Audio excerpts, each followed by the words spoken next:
வங்கதேசத்தை பொறுத்தவரைக்கும் நேற்றைக்கு ஒரு பெரிய மாற்றம் நிகழ்ந்திருக்கிறது. பிரதமர் பதவியிலிருந்து ஷேக் ஹசீனா அவர்கள் ராஜினாமா செய்து இந்தியாவில் தஞ்சம் புகுந்திருக்கிறார். அங்கே மாணவர்கள் போராட்டம், அதை தொடர்ந்து வன்முறை, கிளர்ச்சி அப்படின்னு பல விஷயங்களை நமது அண்டை நாடான பங்களாதேஷ் சந்திக்க நேர்ந்தது. அதை தொடர்ந்து அங்கே இந்த மாற்றம் நிகழ்ந்திருக்கிறது. தற்போது இராணுவ தளபதி அங்கே பேச்சுவார்த்தை நடத்தி கொண்டிருக்கிறார். மாணவர் அமைப்பினரும் சரி, அதே நேரத்தில் ஒரு இடைக்கால அரசை அமைப்பதற்கான ஒரு முயற்சியிலும் அங்கே ஈடுபட்டு கொண்டிருக்கிறது அங்கே இராணுவம் அப்படின்ற செய்தி. இங்கே இன்றைக்கு நாடாளுமன்றத்தில் வெளியுறவுத்துறை அமைச்சர் ஜெய்சங்கர் அவர்கள் இந்த பங்களாதேஷுடைய நிலைமையை பற்றி ஒரு ஒரு சிறிய ஒரு அறிக்கையை இன்றைக்கு தாக்கல் செய்து இன்னைக்கு பேசியிருக்கிறார் நாடாளுமன்றத்தில் அப்படின்னு பார்க்குறோம். வங்கதேசம் அப்படின்னும் போதே நம்மளுக்கு கிட்டத்தட்ட ஒரு 2009 இப்போ 2024 வரையிலுமே அங்கே ஒரே கட்சி தான் ஆட்சியில் இருந்திருக்கிறத பார்க்குறோம். ஷேக் ஹசீனா அவர்கள் தான் அங்கே பிரதமராக இருந்திருக்கிறார் அப்படிங்கிறத பார்க்குறோம். இங்கே காங்கிரஸாக இருக்கட்டும், பிஜேபியாக இருக்கட்டும், ரெண்டு கட்சியுமே சேர்ந்து அந்த பங்களாதேஷோடைய அவருடைய ஆட்சியிலான அந்த கட்சியோட உறவான சரியாக சுமூகமாக நமக்கு இருந்திருக்கிறது. பங்களாதேஷ உறவு அப்படிங்கிறத ஒரு வலுப்படுத்தி இருக்கிறாங்க அப்படின்னே சொல்லலாம். ஸோ இந்த மாற்றம் இனிமேல் அமைய போகும் அரசு இது என்ன பாதிப்பை இந்தியாவிற்கு ஏற்படுத்த இருக்கிறது, பாதிப்பை ஏற்படுத்த போகிறதா, அதை இந்தியா எப்படி எதிர்கொள்ள இருக்கிறது அப்படின்றதா இன்னைக்கு நம்ம பேசுறோம்.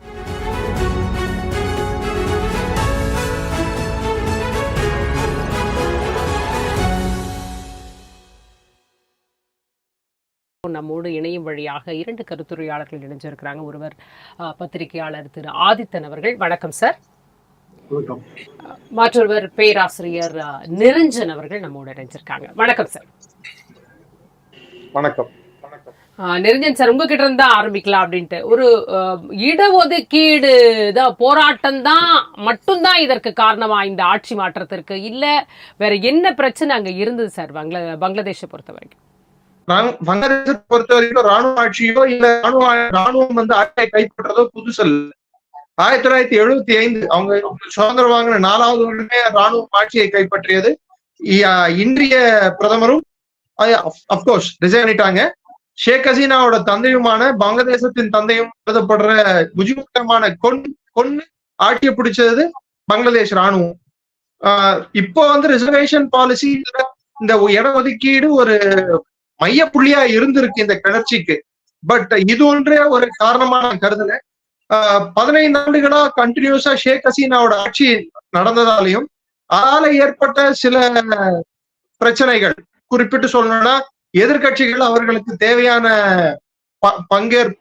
அந்த பாராளுமன்றத்துல பங்கேற்கிறதுக்கு அவங்களுக்கு ஏதுவான சூழ்நிலை கிடைக்கல. எலெக்ஷனையே பாய்காட் பண்ணாங்க. ஜமாயத் இஸ்லாமிய ஒரு மதவாத கட்சியை இரும்பு கரம் கொண்டு ஷேக் ஹசீனா அடக்கினார். அந்த பார்ட்டி சம்பந்தப்பட்டவங்க அவங்க ஷேக் ஹசீனா ஆட்சியை கவுக்கிறதுக்கு காத்திருந்தார்கள்.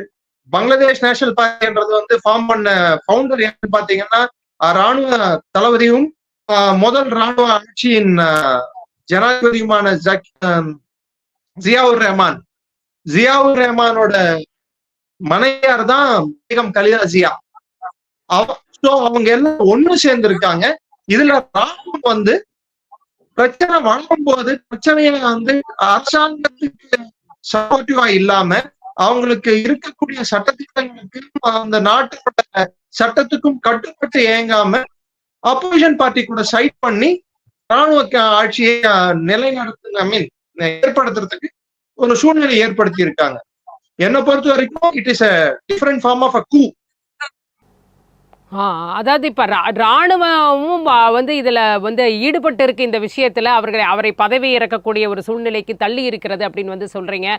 ஆனா பார்க்கும் பொழுது அது ஒரு மக்கள் போராட்டமாகத்தானே நமக்கு கண்ணுக்கு தெரியுது. மாணவர்கள் பெரிய அளவுல போராட்டம் நடத்தினாங்க, ஒரு பெரிய வன்முறை நிகழ்ந்தது. இவங்களும் அவங்க அந்த போராட்டத்தை பத்தி விமர்சிக்கும் பொழுது அவர்கள் தேச துரோகிகள் அப்படின்ற மாதிரி எல்லாம் ஒரு விமர்சனம் வைச்சாங்க. எல்லாத்தையும் பார்க்கும்போதும் சரி, ஆரம்பத்திலே இந்த எலெக்ஷன், இந்த தேர்தலையே வந்து ஜனவரி 2024 நடைபெற்ற தேர்தல் போதே பல விமர்சனங்கள், ஈவன் வந்து அமெரிக்கா சைடும் சரி, யூகே சைட்ல இருந்தும் ஒரு விமர்சனங்கள் எழுந்ததையும் நம்மளால பார்க்க முடிந்தது. அதாவது எதிர்கட்சிகளையே ஒரு வந்து அப்ரஸ் பண்ணி அவங்களை அடக்குமுறையில தான் இவங்க ஜெயிச்சாங்க அப்படின்ற ஒரு விமர்சனங்கள் எல்லாம் அங்க வைக்கதை பார்க்க முடிஞ்சது. அப்படி ஒரு சூழல் தான் இருந்ததா? மக்களுக்கு விருப்பம் இல்லாமல் தான் அங்க ஒரு ஆட்சி வந்து நடைபெற்று கொண்டிருந்ததா இந்த 6 மாதங்களாக? மேடம், நீங்க சொன்ன மாதிரி யூகே, அமெரிக்கா இவங்க ஜனநாயகத்தை பேசுறதுக்கு எந்த விதத்திலையும் அவங்களுக்கு அருகதை இல்லாத நாடுகள். பாகிஸ்தான் மாதிரி ஒரு நாட்டை சப்போர்ட் பண்ண அமெரிக்கா, பர்வேஸ் முஷரஃபையும் அயூப் கானையும் ஜியாவுல்லையும் சப்போர்ட் பண்ண அமெரிக்கா, அதுவும் ஜனநாயக நாடான இந்தியாவுக்கு எதிராக சப்போர்ட் பண்ண ஒரு அமெரிக்காவால ஜனநாயகத்தை பேசுறதுக்கு எந்த தகுதியும் இல்லாத நாடு America. Same holds good for UK. அவர்களுக்கு என்ன தேவையோ அதை நோக்கிதான் அவர்கள் பயணிக்கிறார்கள் தவிர்த்து அவர்கள் ஜனநாயகத்தை நிலைநாட்டுவதில் என்றுமே அவர்கள் அக்கறை கொண்டவர்களாக நான் பார்க்க மாட்டேன். ஒண்ணு. ரெண்டாவது, தவறுகள் நடந்திருக்கின்றன. ஷேக் ஹசீனா ஆட்சியில் இப்போது ஸ்டூடெண்ட்ஸ் வந்து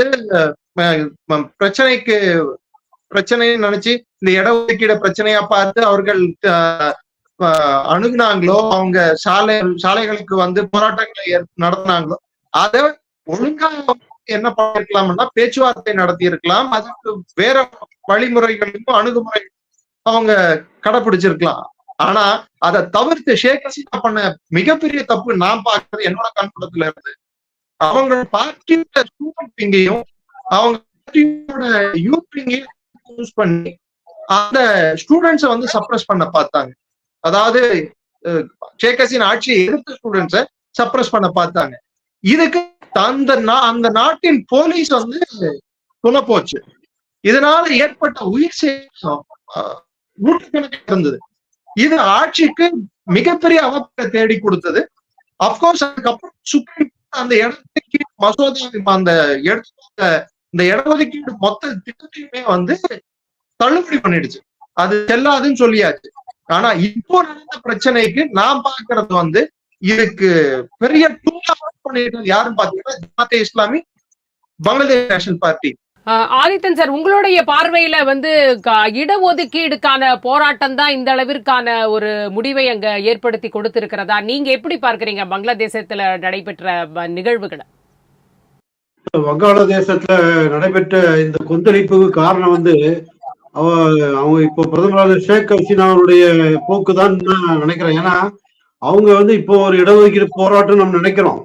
ஆனா அதுக்கு பின்னணியில வந்து அங்க வந்து கடுமையான ஊழல், நேர்மையற்ற முறையில் நடந்த தேர்தல், வேலையில்லா திண்டாட்டம், மத அடிப்படை வாதத்தை வளர்த்து விட்டது. ஏன்னா ஒரு 1999 பருவ தஸ்லிமா நஸ்ரீன் அந்த எழுத்தாளரை அங்கிருந்து வெளியேற்றிட்டாங்க. ஒரு மாடரேட்டரா இருந்தவங்களும் வெளியேற்றிட்டாங்க, வந்து வெளியேற்றினாங்க. அந்த மாதிரி ஒரு அதெல்லாம் விட்டதான் அதெல்லாம் சேர்ந்து அதுக்கு ஒரு வடிகால் மாதிரி இந்த இடஒதுக்கீடு போராட்டம் வந்து வங்காளத்துல வெடிச்சிருக்கு. இப்ப என்னாச்சுன்னா அதுல வந்து இப்ப அந்த போராட்டம் முதல்ல இடஒதுக்கீடுனாங்க, ஜனாதிபதி மாளிகை பூந்து சூறையாடினாங்க. இப்ப கடையில பார்த்தா அவங்கள மைனாரிட்டியா அட்டாக் பண்றாங்க. இந்துக்கள் இஸ்கான் கோயில்லாம் இடிச்சிருக்காங்க, உடைச்சிருக்காங்க, அடிப்பிடிச்சு அடிச்சிருக்காங்க. அந்த மாதிரி பிரச்சனை நடந்துருக்கு. மிலிட்ரி வந்து அதை நாங்க காப்பாற்றணும் சொன்னா கூட அந்த வீடியோக்கள்ல அங்க வைரல் ஆகி இங்க ஒரு பெரிய பதட்டத்தை உருவாக்கும் போல தெரிகிறது. அந்த அளவுக்கு அங்க உள்ள இதெல்லாம் வந்துட்டு இருக்கு. இதுக்கு காரணம் வந்து ஆட்சியின் மேல கோபம் இருக்கலாம், அங்க இருக்கக்கூடிய மைனாரிட்டிகள் மேல என்ன கோபம் சார்? மைனாரிட்டி இவங்க வந்து அந்த வங்காளதேசம் வந்து மதச்சார்பற்ற அரசுங்கிற மாதிரி இஸ்லாமிய நாடா இருந்தா கூட கான்ஸ்டியூஷன்ல மதச்சார்பற்ற முறையில் நடக்கிற மாதிரி இருக்கு. ஆனால் இந்த அம்மா வந்த பிறகு இந்த அம்மா தொடர்ச்சியா இருக்கு வர அந்த மத அடிப்படையை கண்ணு காணாமலே விட்டாங்க. அங்கிருந்து ஒருத்தர் ஒரு மத அறிஞருடைய பேச்சால பெரிய அளவுல அங்கெல்லாம் ஒரு பிரச்சனை எல்லாம் ஆகி போயிச்சு. அங்க முன்னால ஒருத்தருடைய இதெல்லாம் அவங்க கண்டு காண விட்டாங்க. இன்னொன்னு மக்கள் வந்து அவங்களோட குடும்ப அரசியல்கள், அவர் பையன் மேல 1000 கோடி ஊழல், அந்த மாதிரி அதெல்லாம் மக்கள் வந்து கடுமையா வந்து அதிருப்தி அடைஞ்சாங்க அவங்க மேல. இது மட்டும் இல்லாம இடையில வந்து நல்லா போய் அந்த எக்கானமியா நல்லா திருப்பி மேல கொண்டு வந்தாங்க. இப்ப நம்ம மத்திய அரசுக்கு கூட இதுல வந்து திருப்பூருக்கு வந்து ஜவுளி தொழில வங்காளதேசம் மாத்தி விட்டாரு மோடின்னு ஒரு அந்த அளவுக்கு அவங்களுக்கு எல்லா ஹெல்ப்பும் இந்தியாவும் பண்ணிடுறாங்க. இதுல அதை வந்து அவங்க வந்து சரியான முறையில பண்ணாதனாலையும் தொடர்ந்து, அதாவது என்னைக்குமே மக்களுக்கு வந்து ஒரு ஆட்சிக்கு நம்ம பாக்குறோம் 5 வருஷத்துக்கு தேர்ந்தெடுத்து அரசு ஆட்சிக்கு வந்து 1 வருஷத்துல அதிருப்தி சம்பாதிக்கிற நிலைமை வருது.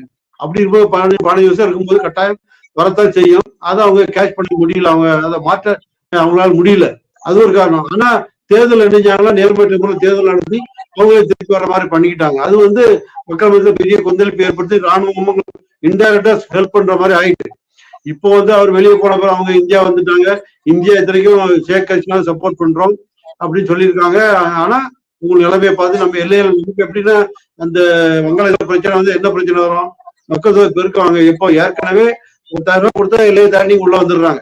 இங்க வந்து ஆதார் கார்டு வாங்கி குடியேறி இந்திய குணம் மாதிரி பண்ணிட்டு இருக்காங்க. ஒரு பெரிய பிரச்சனை, இது ஒரு பெரிய தலைவலி.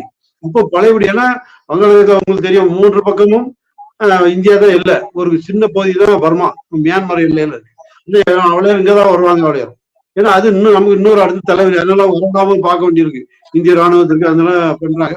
பட் அவங்கள மக்கள் வந்து வறுமை கடுமையான வறுமை நிலை இருந்தா கூட அவங்க வந்து பிறப்பு இதெல்லாம் கூட கொஞ்சம் கொஞ்சம் குறைச்சலாம் கொண்டு வந்தாங்க. இப்ப அவர் என்ன உங்களுக்கு தெரியும், அந்த முகமது யூனிஸ் அவர் தான் இந்த நோபல் அறிஞர், அவர் தான் அட்வைசரா போடலாம்னு சொல்லி எல்லாரும் ஒத்துட்டு இருக்காங்க. அந்த இடைக்கால அரசுக்கெல்லாம் ஒத்துட்டு இருக்காங்க. அவரு கூட கொஞ்சம் வருத்தப்பட்ட இந்தியாவில இந்த டைம்ல வந்து இந்தியா கடுமையா சப்போர்ட் பண்ணலன்னு சொல்றாரு. ஏன்னா அங்கேயே நம்ம மைனாரிட்டி அடிக்கிறாங்க, இந்த மாதிரி பெரிய இன்டர்நேஷனல் அது நம்ம தலைநோம் வேற பிரச்சனை திரும்பிடக்கூடாதுன்னு சொல்லி இந்தியா கவலைப்படுதுன்னே கூட மீட்டிங்ல ராகுல் காந்தி எல்லாம் மீட்டிங் நடக்கும்போது பாகிஸ்தானில பேக்ரவுண்ட் இருக்காங்கலாம் பேசிட்டாங்க. பாகிஸ்தானியா சைனா இவங்களுடைய பேக்ரவுண்ட் கலவரத்துக்கு தூண்டுறதுக்கு இருக்கலாம் அப்படின்னு சொன்னா இந்தியாவுக்கு பாகிஸ்தானை பொறுத்தவரை நமக்கு அது வந்து வங்காளதேசம் வந்து இந்தியா உருவாக்குற நாடு. இந்திரா காந்தி அம்மையார் வந்து அவங்க ஆட்சியில உருவாக்குனால அவங்களே இரும்பு மங்கைன்னு ஒரு பெயரை வாங்கினாங்க. நமக்கு தெரியும். ஏன்னா என்னமோ அது தனியா வந்து சுதந்திரத்துக்கு பிறகு 2 சைட்லயும் பாகிஸ்தான் வச்சுக்கிட்டு இந்தியா பட்ட பாட்டு பெரிய கஷ்டம். அதனாலதான் நம்ம வந்து தனியா ஒரு நாடு இருக்குன்னு விரும்பணும். அங்க உள்ளவங்களுக்கு நம்ம ட்ரைனிங் கொடுத்தோம். அவங்க சுதந்திர போராட்ட வீரர்களா உள்ள போனாங்க, புரட்சி பண்ணாங்க. நம்ம படம் போய் சப்போர்ட் பண்ணி புதிய நாட்டை உருவாக்கணும். ஆனா அதை வந்து பாகிஸ்தானுக்கு அது பெரிய அடி. ஏன்னா அவங்க அதுல போர்ல தோத்தாங்க, பெரிய பிரச்சனை. அது பழிவதற்காகவே இதை வந்து குழப்பம், அந்த நாடுகளை குழப்பம் பண்றதுக்கே நமக்கு எதிராகவே பண்ணிட்டு இருக்காங்க. அதனாலதான் அங்க எந்த ஒரு நிலையான ஆட்சி இருக்க மாட்டாங்க. நம்ம ஷேக் முஜிபுர் ரஹ்மானே தெரியும், 75ல குடும்பத்தோட கொலை பண்ணாங்க. தப்பி வந்து வெளிநாட்டுக்கு இருந்ததுனால ஒரு பொண்ணு எல்லாம் தப்பி அவங்க இன்னைக்கு அதிபரா இருந்தாங்க. இந்த மாதிரி வெளிநாட்டினுடைய ஒரு தாக்கம் அவங்க இருக்கு, அவங்க பேக்ரவுண்ட் இருக்கு. அது ஒரு பிரச்சனை. சொல்லுங்க ஆதித்தன் சார், அதாவது வங்க தேசத்துல ஒரு நிலையான ஆட்சி அமையணும் அப்படிங்கறது வந்து இந்தியாவுக்கு எந்த அளவிற்கு முக்கியம் அப்படின்னு நீங்க சொல்லுங்க. இப்போ நமக்கு இந்தியாவை பார்த்து பாத்தீங்கன்னா நம்ம அண்டைய நாடுகள் நீங்க கணக்கு பாருங்க. பூட்டானை தவிர மற்ற எல்லா நாட்டிலயும் பிரச்சனை, எல்லா நாடுகளும் பொருளாதாரம் வீழ்ந்து கிடக்கு. இலங்கை எடுத்துக்கிட்டாலும் ஆப்கானிஸ்தான் தான் எல்லாமே வறுமை கோட்டுக்களை போன எல்லாம் பொருளாதார அளவுல வீழ்ச்சி அடைஞ்சிட்டாங்க. அங்கே நிலையான ஆட்சி ஒரு பவர்ஃபுல்லான ஒரு தலைவர் அந்த மாதிரி எல்லாம் ஒரு ஆட்சி இல்லாத நிலைமை இலங்கையில அப்படிதான் இருக்கு, பாகிஸ்தான் அப்படி. வங்காளதேசத்துலயாவது ஒரு நீண்ட காலமா ஒரே தலைவர் இருந்தாங்க, நம்ம இந்தியாவோட நட்புறவோட இருந்தாங்க அவங்க. அதனால ஒரு நிலையான ஆட்சி இருந்தா நமக்கு பங்களாதேஷ் மெயின் பிரச்சனை அங்கேருந்து வர ஊடுருவல் தான்.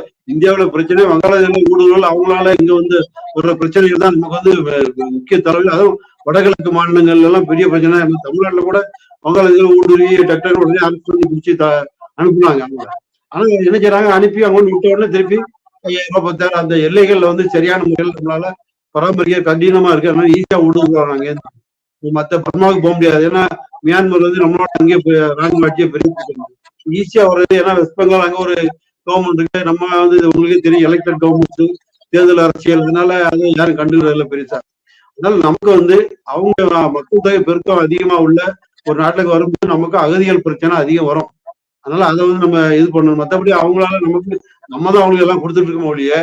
இப்ப கூட நம்ம இந்திரா காந்தி பேர்ல ஒரு அரங்கெல்லாம் கட்டி விட அதெல்லாம் கூட உடைச்சிட்டாங்கன்னு செய்திகள்லாம் வந்துகிட்டு இருக்காங்க. உடைச்சிருக்கணும்னு சொல்லி அது இந்தியாவுக்கு எதிரான ஒரு போக்கு வந்து அந்த போராட்டத்தை அரசுக்கு எதிரான மனநிலை எதனால் இந்தியாவிற்கு எதிரான மனநிலைங்கிறது இப்ப அங்க நிறைய பாக்குறோம். போராட்ட களத்திலேயே கூட நம்ம பார்க்கிறோம்.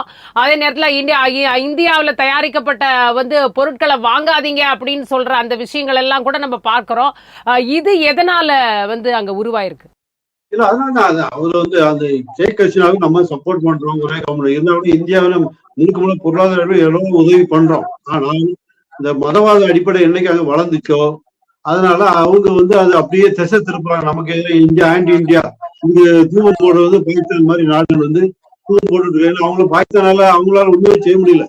அவங்க இப்ப அவங்க கத்தி கோஷம் போடாங்க, அதுக்குள்ள அவங்க திறன் அவங்க பொருளாதார ரீதியா அடிபட்டு கிடக்குறாங்க. அப்போ அவங்களும் இந்த மாதிரி ஏதாவது தூண்டி விட்டுட்டு இந்தியாவுக்கு ஒரு கொள்ளை கொடுக்கணும், ஒரு பிரச்சனை உருவாக்கணும் அப்படின்னு சொல்லிக்காதான் இதை வந்து கிளப்பிடுறாங்க. அது வந்து அரசுக்கு எதிரான போராட்டம் அப்படியே திசை திருப்பி இந்தியாவுக்கு எதிரான போராட்டத்தை மாத்தி விட்டுறாங்க.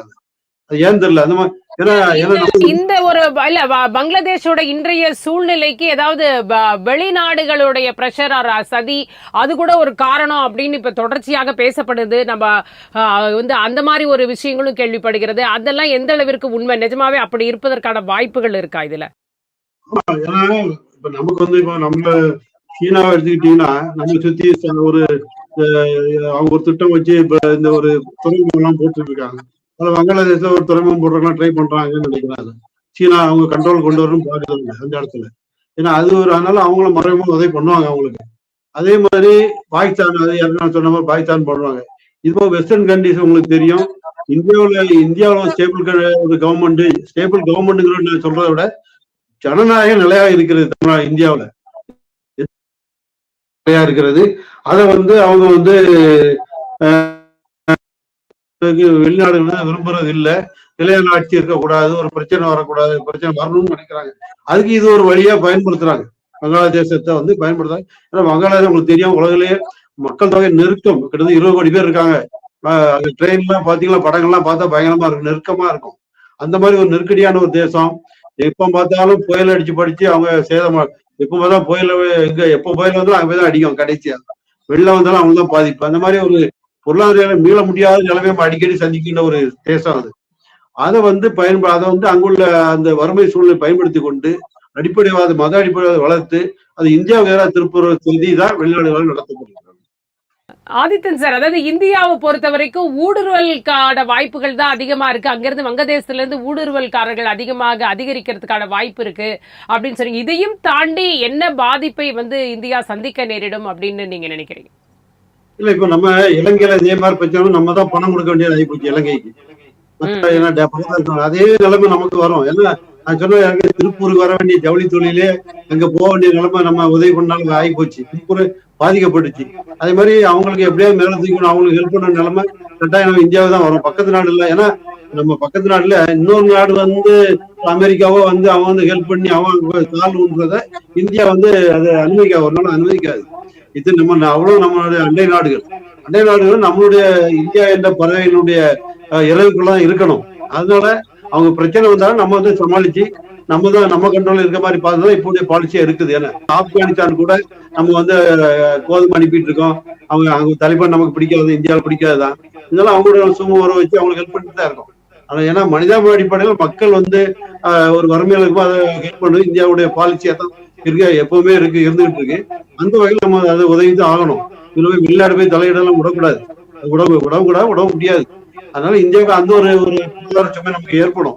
இப்போ குளோபல் வெளிநாடுகளில் போய் இன்னைக்கு இஸ்ரேல், இந்தியா, ஈரான் இந்த மாதிரி பிரச்சனை எவ்வளவு பிரச்சனை வருது.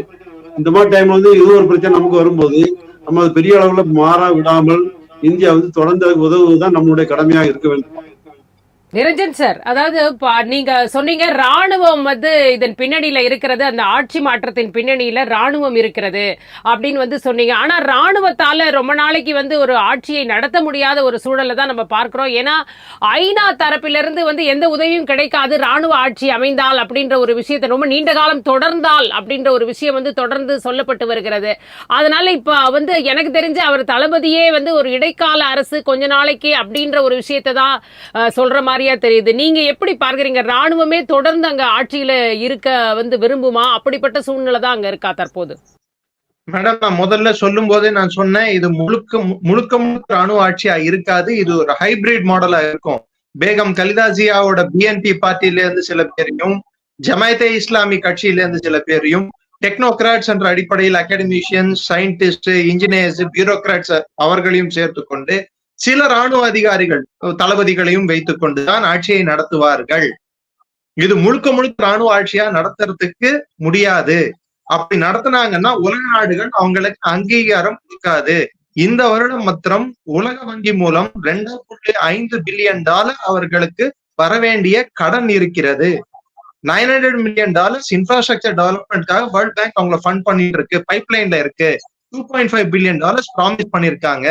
ஆல்ரெடி பங்களாதேஷோட கேஷ் ரிசர்வ், அதாவது வெளிநாட்டு அந்நிய செலாவணிக்கு தேவையான பணம் பற்றாக்குறை இருக்கிறது. இப்ப நடக்கிற பிரச்சனையால யாரும் பங்களாதேஷ் புது இன்வெஸ்ட்மெண்ட்டுக்கு வரமாட்டாங்க. புதுசா எந்த ஒரு எக்கனாமிக் ஆக்டிவிட்டியும் நடக்காது.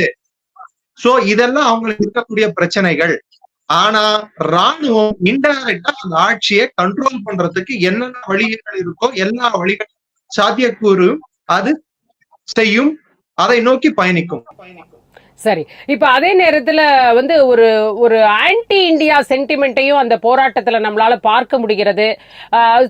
ஆட்சி மாற்றம் அப்படின்னு ஏற்பட்டா இந்தியாவுக்கு தான் அது பாதிப்பை ஏற்படுத்துமா? ஏன்னா ஏற்கனவே நம்மளுக்கு பாகிஸ்தான் அந்த அளவுக்கு நம்ம நட்புறவோட இல்ல. மாலத்தீவுலயும் நான் ஒரு இந்தியாவிற்கு ஆதரவான ஒரு அரசு இருக்கிறதா நம்ம பார்க்க முடியல. ஆப்கானிஸ்தான்லயும் இல்ல. இப்படியே நேபாளத்திலயும் இல்ல அப்படின்னு நம்ம பார்க்கும் பொழுது இப்ப வங்கதேசத்திலயும் இல்லை அப்படின்னு ஒரு நிலைமை தானா இந்தியாவுக்கு? அங்கேயும் இந்தியாவிற்கு எதிராக ஒரு அரசு அமையதான் வாய்ப்பு இருக்கா? அப்படி அமைந்தால் என்ன பாதிப்புகளை இந்தியா சந்திக்க நேரிடும்? எந்தெந்த நாடெல்லாம் இந்தியா கூட அணுகமா நல்ல ஒரு உறவு நாடாத நாடுகள், சுத்தி இருக்கிற நாடுகள் எடுத்து பார்த்தோம்னா நீங்க சொன்ன எல்லா நாடுகளும் அதுல இருக்கு. எல்லா நாடுகளுமே இந்தியா கூட பார்டரை ஷேர் பண்ணும். ஒண்ணு கடல் வழியாவது நம்ம கூட எல்லை இருக்கு, இல்ல நிலப்பரப்புலையாவது நம்ம கூட எல்லைகளை அவர்கள் வைத்துக் கொண்டு இருக்கிறார்கள். இதனால இந்தியா தான் அவங்களுக்கு பிரச்சனையா அவங்க பார்ப்பாங்க.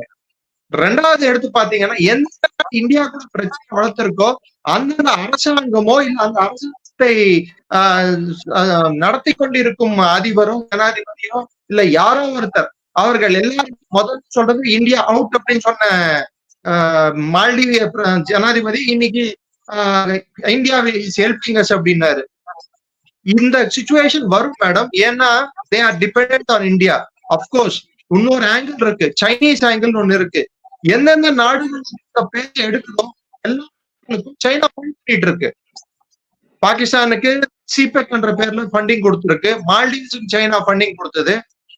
ஸ்ரீலங்கா ஃபண்டிங் கொடுத்து ஸ்ரீலங்கா முழுகியே போச்சு எக்கனாமிக்கலி. இன்னைக்கு நேபாளுக்கும் இப்ப இருக்கிற பிரதமர் ஒலிக்கும் கவர்மெண்ட்டுக்கும் ஃபண்டிங் கொடுக்குது. பங்களாதேஷ்க்கும் நாளைக்கு அவங்க ஃபுட்பாலுக்காக ஃபண்டிங் கொடுக்கும்.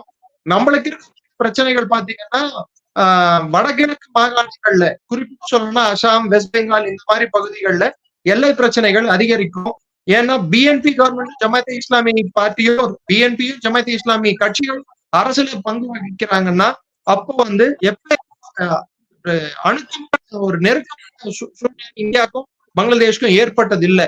இன்ஃபேக்ட் பிடி அர்கத்துல் ஜிஹாத் இஸ்லாமி பங்களாதேஷ் பாகிஸ்தான்ல இருக்கக்கூடிய ஒரு தீவிரவாத அமைப்புக்கு ஒரு பிரான்ச் அமைப்பு ஏற்பட்டது பங்களாதேஷோட கலிதாஜியா அரசு இருக்கும் போதுதான். அதிகபட்சமாக செயல்படுறது பேகம் கலிதாஜியா கவர்மெண்ட் இருக்கும் போதுதான். சோ இதெல்லாம் கருத்துல கொண்டு பார்த்தோம்னா நம்மளுக்கு நார்த் ஈஸ்ட்ல பிரச்சனைகள் இப்ப ஆல்ரெடி மணிப்பூர் பிரச்சனை இருக்கு. இதே பிரச்சனைகள் அசாம்லயோ இல்ல வெஸ்ட் பெங்கால்லயோ ஆல்ரெடி நம்ம பார்த்துட்டு இருக்கோம். சில டெரர் மாடியூல்ஸ் பஸ்ட் ஆயிட்டு இருக்கு, தீவிரவாத அமைப்புகள் வெளியே வந்துட்டு இருக்கு, தீவிரவாத என்ஐஏ ரைடு அதிகரிச்சுட்டு இருக்கு. இந்த சூழ்நிலையில் வெஸ்ட் பெங்கால் பங்களாதேஷ் இது நடக்கிறது இந்தியாவோட எல்லை பாதுகாப்பு வடகிழக்கு மாகாணங்கள்ல இது மிகவும் பெரிய அச்சுறுத்தலா மாறக்கூடும் என்றதான் என்னோட கருத்து.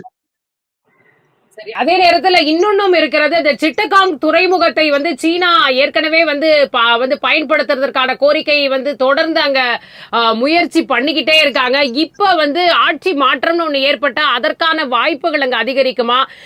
இப்ப நம்ம வடகிழக்கு மாநிலங்களோட வளர்ச்சி அப்படின்னு அந்த கட்டமைப்பு வளர்ச்சியில இருந்து எல்லாமே நம்ம இப்ப அங்க செஞ்சுக்கிட்டு இருக்கோம். அதற்கும் நிஜமாவே வங்கதேச வழியை தான் நம்ம பயன்படுத்துறோம். கிட்டத்தட்ட 200 கிலோமீட்டர் தான் இப்ப நம்ம பயணிக்கிறோம். இல்லைன்னா 1500 கிலோமீட்டர் நம்மளுடைய பொருட்களை டிரான்ஸ்போர்ட் பண்றதுக்கே நமக்கு ஆகும். அது நம்ம 200 கிலோமீட்டர்ன்றது இப்ப இன்றைக்கு அந்த ஆட்சியில நமக்கு ஏற்பட்ட அந்த நல்லுறவு இப்ப அப்படியே இருக்குமா? ஆட்சி மாற்றம் ஏற்பட்டாலும் இல்ல இதெல்லாம் மாறும், சீனா பக்கம் அவர்கள் சீனாவை நோக்கி தான் அவர்கள் நகர்வதற்கான வாய்ப்புகள் இருக்கா?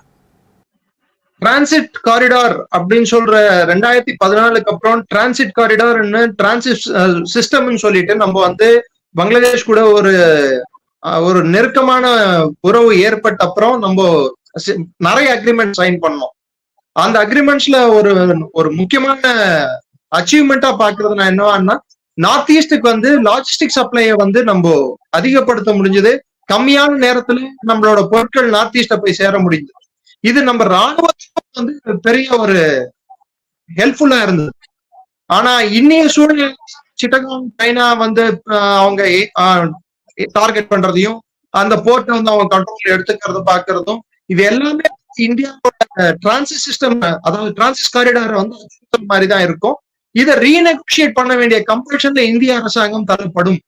பட் நம்மளுக்கு இருக்கிற ஒரு மிகப்பெரிய ட்ரம்ப் கார்டை நான் கருதுறது, இந்திய அரசாங்கமும் இந்திய கட்சிகளும், அதாவது எதிர்கட்சிகளும் திறன்பட நம்மளோட நாட்டோட நலனை கருத்துல கொண்டு யோசிச்சாங்கன்னா, this is the right time to implement CAA.